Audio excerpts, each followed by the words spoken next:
Supposing the words far right meant something to you, like what would they mean?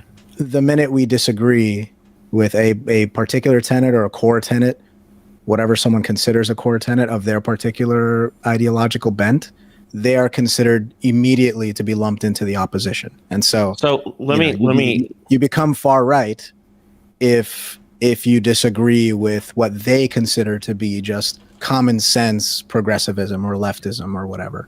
Can I offer another metaphor here for like how I interpret the term far right? Well, people think of the kind of political spectrum as linear, and they always think of themselves somehow in the middle of it. And if you think of the political spectrum on a historical sense, which is not a fisheye lens focused very closely around the present, what you will find is that 99.9% of history is also far right. And so far right, in a way, from the perspective of what we might think of as a revolutionary bubble. I noticed that in an attempt not to seem far right, you have a Shea biography behind you and a copy of The Jungle. Is that that would be Upton Sinclair's The Jungle?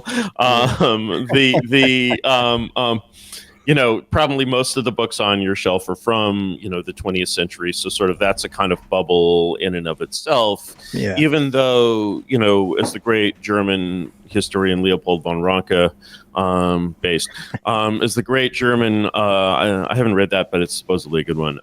As the great German historian Leopold von Ranke, who was not a Nazi, he was a Prussian from the 1890s, once said, every era stands equal before God.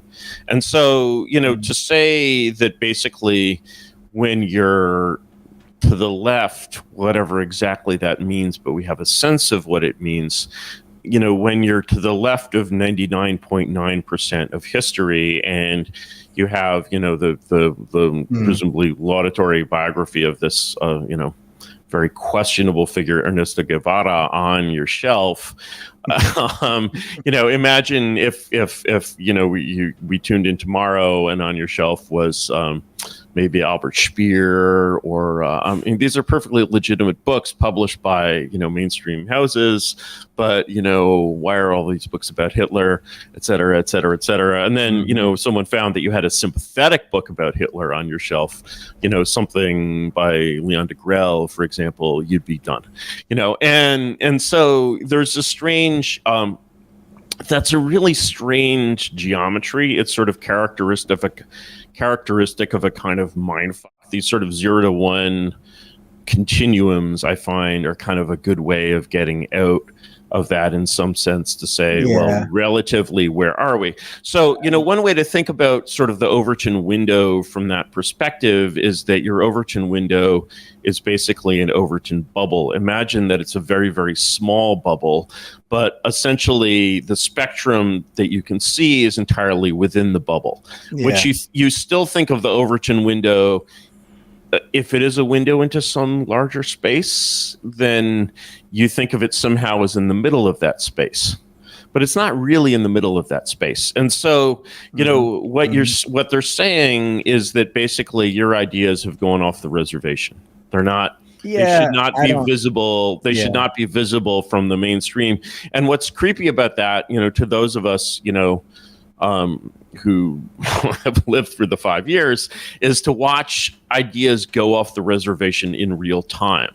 Because it seems that actually the reservation is either shrinking or moving, like something's happening there, and why it's happening is not exactly very clear or obvious. And so the problem is, as soon as you have a perspective that's kind of this broad about what the hell is even going on here, that automatically makes you, quote, far right. And so, this sort of starts to take on the perspective of, it's sort of like imagine you're in like Scientology or some other kind of a cult where like everything outside of Scientology is kind of forbidden or bad or whatever. It's far, exactly. It's far out, And I don't bother with these language games. Like, it's just a waste of time as far as I'm concerned, because anything that anybody means by conservative or liberal, I mean, people have I've never considered myself conservative, but I've gotten that a few times from people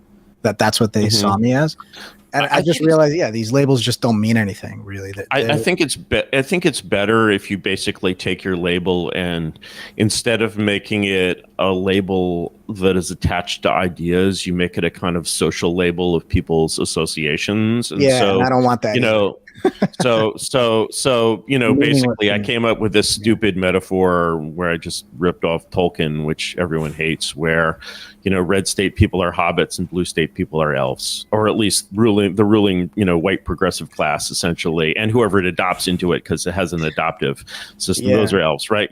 So instead you have this like elf versus hobbit, fight. It's just silly. I don't. And it's retarded. It's excuse me.